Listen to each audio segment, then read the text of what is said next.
अस्सलाम वालेकुम। अच्छा जो है आज हम बहुत ही इंपॉर्टेंट टॉपिक डिस्कस करने जा रहे हैं, वो है ब्रेस्ट कार्सिनोमा। ब्रेस्ट कार्सिनोमा से रिलेटेड जो है हम टू जो है इम्पोर्टेंट टॉपिक्स डिस्कस करेंगे। फर्स्ट वन जो है हम देखेंगे है जो है टीएनएम स्टेजिंग क्या है, बहुत ही इंपॉर्टेंट टॉपिक है। टीएनएम स्टेजिंग जो है आप कैसे बनाते हैं जो है ब्रेस्ट कार्सिनोमा का। उसके अलावा जो इसकी अपनी स्टेजिंग है, लाइक स्टेज 1, 2, 3 एंड 4, ये हम डिस्कस करेंगे।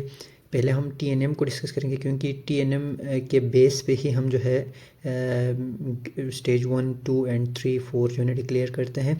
और कैंसर के, कोई भी कैंसर हो, स्पेशली ब्रेस्ट कार्सिनोमा या किसी भी कैंसर के जो है स्टेजिंग इंपॉर्टेंट क्यों है। सबसे पहले आपने जो है कैंसर को डायग्नोज करना है। जब भी कैंसर जो है डायग्नोज होता है उसके बाद जो है ना आपने स्टेजिंग करनी है कैंसर की। क्यों कैंसर की स्टेजिंग इतना इंपॉर्टेंट है? क्योंकि इसी स्टेजिंग के अकॉर्डिंग ही हमने ट्रीटमेंट प्लान करना है कैंसर का। तो ये बहुत इंपॉर्टेंट है, इसलिए हम डिस्कस करेंगे। सबसे पहले हम देखेंगे कि टीएनएम स्टेजिंग जो है कैसे करते हैं ब्रेस्ट कार्सिनोमा के। तो टीएनएम स्टेजिंग में 3 चीज़ें देखना होता है बेसिकली।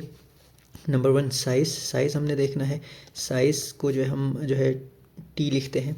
और उसके अलावा नंबर 2 पे हम देखते हैं लिम्फ नोड इन्वॉल्व है कि नहीं, कौन सा लिम्फ नोड इन्वॉल्व है या नहीं लिम्फ नोड इन्वॉल्व, और जो है ना किस साइड का है, तो इसे हम जो है ना एन लिखते हैं। देन जो है मेटास्टेसिस हम देखते हैं, यानी कि जो है कि कैंसर अपनी जगह पे है या जो है ना वहाँ से सेपरेट हुआ है।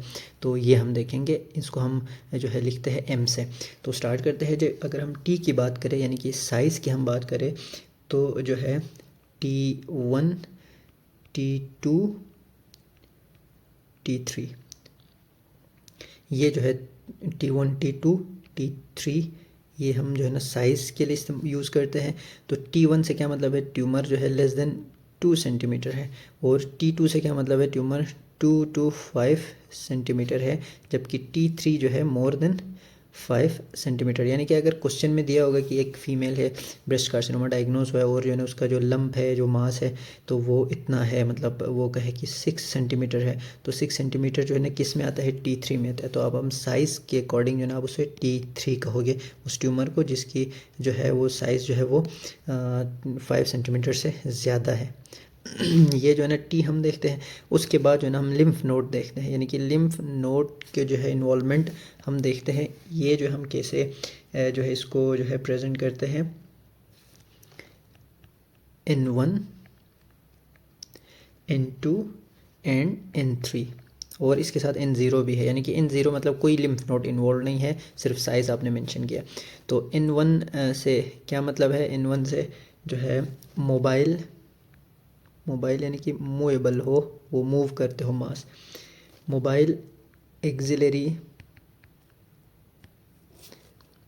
इप्सिलेटरल लिम्फ नोड, यानी कि उसी साइड पे, जिस साइड पे कैंसर है उसी साइड का जो है एक एक्सिलरी लिम्फ नोड भी इन्वॉल्व है, लेकिन वो मोबाइल है, यानी कि आपने हाथ लगाया तो वो मूव कर रहा है। तो अगर ये मोबाइल एक्सिलरी लिम्फ नोड है उसी साइड का, तो हम उसे N1 जो है कंसिडर करेंगे। और वही चीज़ अगर फिक्स्ड हो, आप मूव करने की कोशिश करें, वो मूव नहीं हो रहा है, तो इसे हम जो है ना N2 कहेंगे। N3 कब कहेंगे, N3 अगर जो है इंटरनल मेमोरी नोड्स इन्वॉल्व हो, इंटरनल मेमोरी नोड्स इन्वॉल्व हो, तो हम उसे N3 कहेंगे। अब हम जाते हैं M की तरफ। M मतलब मेट्स, यानी कि मेटास्टेसिस, कैंसर अपनी जगह से इन जो है मूव हुआ है कि नहीं, सेपरेट हुआ है कि नहीं। तो हम ये कैसे पता चलेगा मेटास्टेसिस को, यानी कि बायोप्सी से पता चलेगा मेटास्टेसिस। बायोप्सी आप देखते हैं। और ब्रेस्ट कार्सिनोमा मोस्टली जो है वो लंग्स में जाते हैं और सराउंडिंग जो है ऑर्गन को डैमेज करता है, तो वहाँ पे सेपरेट करता है, तो उसे हम बायोप्सी के थ्रू जो है चेक करेंगे। और अगर मेट्स है तो हम उसे M1 कहेंगे, मेट्स नहीं है तो M0 लिखेंगे। तो ये TNM स्टेजिंग है, और इसी TNM स्टेजिंग के बेस पर जो है हमने ब्रेस्ट कार्सिनोमा की स्टेजिंग करनी है। तो स्टेज 1 है, स्टेज 2 है, stage 1, stage 2, stage 3 and stage 4। क्योंकि इसी के अकॉर्डिंग इसकी ये इतना इम्पोर्टेंट क्यों है, क्योंकि इसी बेस पर जो है हमने जो है ट्रीटमेंट करने हैं। तो क्या ज़रूरी हुआ, ये स्टेजिंग बहुत इंपॉर्टेंट है और इस स्टेज के लिए हमें TNM स्टेजिंग करना है पहले। TNM स्टेजिंग के बाद हम जो है इसके जो है ना 1 2 3 एंड 4 स्टेज में जो है इसको जो है डिवाइड करेंगे, उसके अकॉर्डिंग जो है ना हमने इसकी ट्रीटमेंट स्टार्ट करनी है, इसलिए ये जो है बहुत इंपॉर्टेंट है। तो स्टेज 1 का क्या मतलब है, स्टेज 1 में हमेशा याद रखना है T1 होगा, T1 यानी कि ट्यूमर का साइज़ लेस देन 2 सेंटीमीटर होगा। बाकी N0 M0 याद रखना है। T1 हमेशा जो है स्टेज 1 है, सिर्फ और सिर्फ ट्यूमर के साइज़ भी जो है, ट्यूमर होंगे, लंप होगा, मास, लेकिन वो 2 सेंटीमीटर लेस देन 2 सेंटीमीटर होगा। देन स्टेज 2 में क्या होगा, स्टेज 2 में T जो है 1 to 3 यानी कि 1 भी हो सकता है, 2 भी हो सकता है, 3 भी हो सकता है, यानी कि ट्यूमर के जो साइज़ है वो 2 सेंटीमीटर भी हो सकता है, 2 to 3 भी हो सकता है, 4 भी हो सकता है, 5 भी हो सकता है, ठीक है। तो देन जो है N इसमें क्या होगा 1 यानी कि N 1, लेकिन M इसमें नहीं होगा 0। अब जो है N1 से क्या मतलब है, अभी ऊपर हमने डिस्कस किया, यहाँ पर देखिए ये जो ना मोबाइल एक्सिलरी एप्सिलेटरल लिम्फ नोड, यानी कि जिस साइड पे जो ट्यूमर है उसी साइड का एक जो है एक्सिलरी लिम्फ नोड भी इन्वॉल्व है, लेकिन वो मोबाइल है जो लंप है, ठीक है। देन M इसमें 0 है। और 3 कब कहेंगे हम, जब जो है ये कोई भी हो सकता है, T कोई भी हो सकता है, N जो है कोई भी हो सकता है, ठीक है। और इसमें जो है M0 अभी तक मेट्स नहीं हुआ है, ठीक है, लेकिन इसमें क्या होगा, ये कुछ भी हो सकता है, N भी हो सकता है कोई नंबर, MB1 होगा। आपने याद रखना है, जब जो है मेट्स की बात आए, मेट्स हमेशा जो है क्या होगा, मेट्स स्टेज 4 ट्यूमर है, मेट्स हमेशा स्टेज 4 ट्यूमर है। T1 सिर्फ T1 हो वो स्टेज 1 है, और जो है बाकी लिम्फ नोड की इन्वॉल्वमेंट देखनी है। अब हमने कर लिया। स्टेजिंग के बाद जो हमने जाना है ट्रीटमेंट पर। अब जो हमारा असल मकसद है स्टेजिंग में डिवाइड करने का, वो ट्रीटमेंट है। तो ट्रीटमेंट कैसे करेंगे, स्टेज 1 और 2 का एक ही ट्रीटमेंट है। 1 और 2 देखें, ये जो है इसके जो है ना प्रोग्नोसिस अच्छा है, इस लेवल यहाँ स्टेज 1 या 2 तक आप जो है पकड़ लेते हो कैंसर को, तो ईजिली ट्रीटेबल है। और इसमें हम क्या करते हैं, MRM मॉडिफाइड रेडिकल मेस्टेक्टमी, ठीक है, ये प्रोसीजर है। इसमें कैंसर और सराउंडिंग लिम्फ नोड सारा कुछ निकाल देते हैं, मॉडिफाइड रेडिकल मेस्टेक्टमी। और आपको ये भी पता होना चाहिए कि इसमें कौन कौन से जो है ना पार्ट्स जो है ना हम निकाल लेते हैं।